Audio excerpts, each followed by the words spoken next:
You ever get the feeling that things don't feel the same as they used to, but you can't quite put a number on it? That is exactly what we're talking about in this video. Not fear, not hype, not the sky is falling. We're talking about stress on the system.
Because rule of law isn't just a phrase you hear on the news.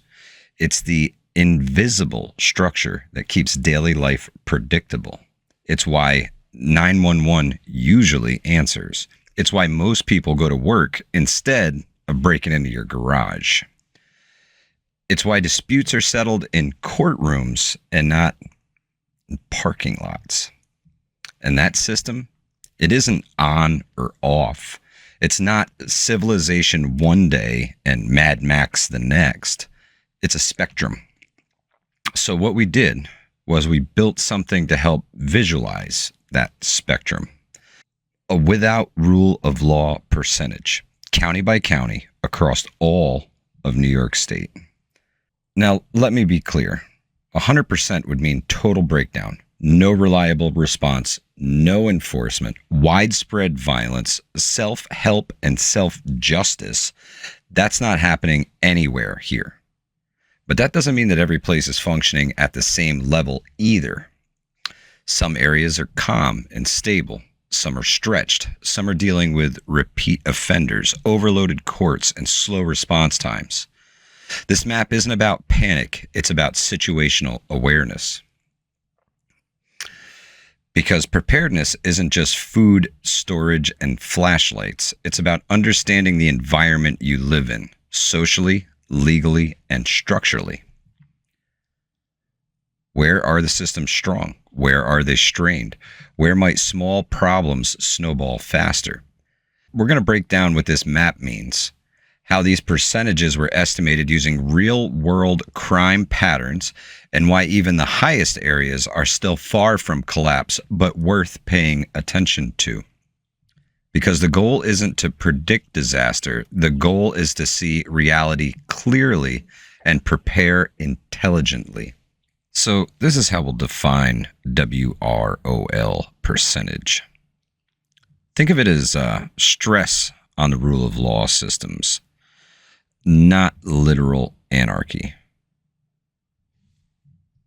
A without rule of law percentage of 0 to 10% means things are very stable, crime is low, systems are responsive, and disorder is rare. 10 to 20%, normal modern society. Crime exists, but systems work reliably.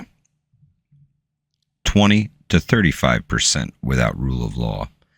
Noticeable strain, repeat offenders, slow responses in spots.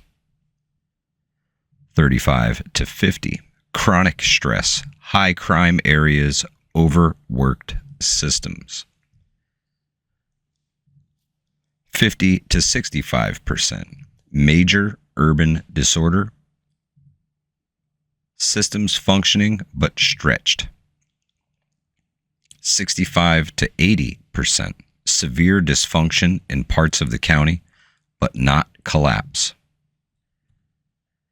80% and above would require widespread, no response, and systematic failure, currently not present in New York State.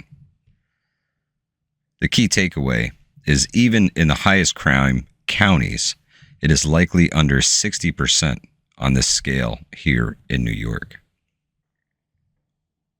So here are your big winners for this without rule of law percentage here. Hamilton County at 8%, Lewis County at 12%, Wyoming County 14%, Schoharie at 15%, Yates at 13%, Schuyler at 14%, Steuben at 18%, Delaware at 17%, Chenango at 19%, Greene County 21%, Columbia 20%, Allegheny 16%, Herkimer 18%, Madison 21%, Essex 18%, Warren County 22%, Washington County 23%, Cortland 27%, Cayuga 26%, Livingston 20%, Oswego 29%, Otsego 19%, Tioga 18%, Tompkins 23%, Wayne County 25%, Seneca County 22%, Montgomery County 28%, Fulton County 27%,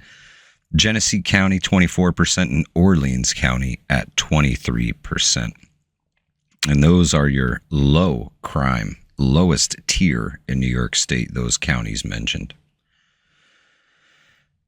These I would consider, the previous I would consider tier 5. These I would consider tier 4. These have lower crime, but they're a suburban rural mix. Saratoga County, 22%. Putnam County, 20%. Ulster at 24%. Sullivan County, 27%. Clinton County, 23%. Franklin County, 25%. Jefferson County, 26%. Chateauguay County at 28%. Chemung County, 29%. And St. Lawrence County at 24%.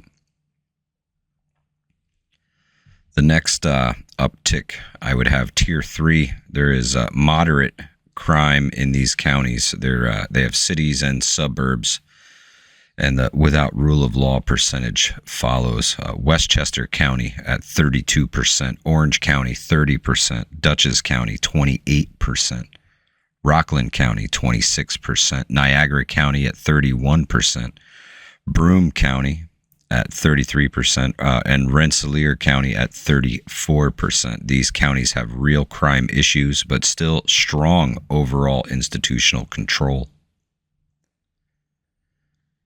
Tier 2. These are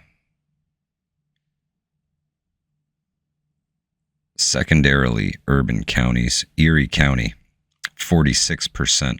Monroe County, 45%, Albany County at 42%, Schenectady County at 41%, Oneida County at 40%, Onondaga County at 39%.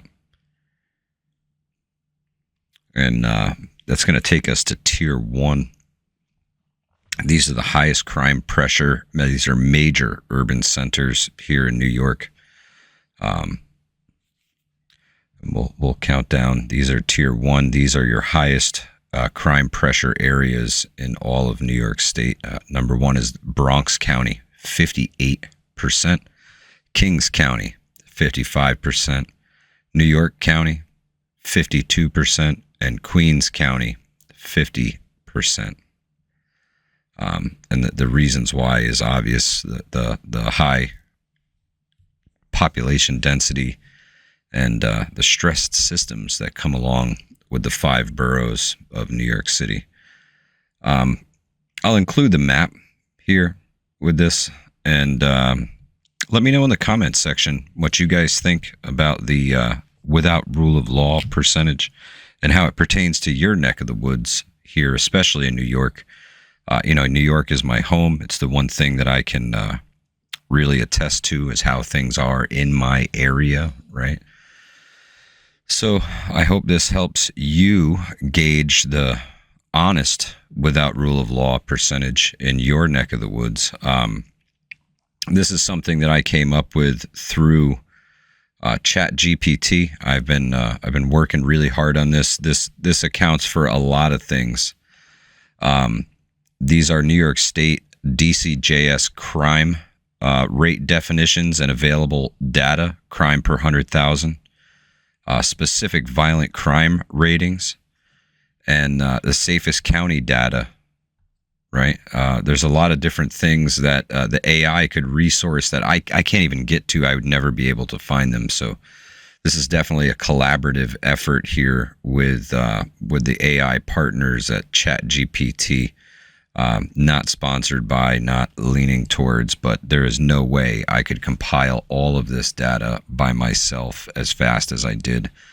And I hope you enjoyed. I hope this helps keep you safe. I hope this helps you better judge what without rule of law looks like in your area, and you can climb into one of these AI agents and make one of these lists for yourself, and get it as accurate as you can. You know, I had this thing pile through everything from population data to crime data to response times. I mean, it really went through the paces for me to put everything together and try and come up with an accurate formula on how to gauge a without rule of law percentage where you live, so that you don't have to be scared, but you can keep your guard up if you need to, if you're going to different places, or you can avoid them altogether, right? So food for thought. I want to thank you for joining us today on Hudson Valley Prepping and Survival and this Without Rule of Law Part 2. Thank you for being here. We really appreciate you and your support. And y'all take care. Stay safe. Hudson Valley Prepping and Survival, out of here.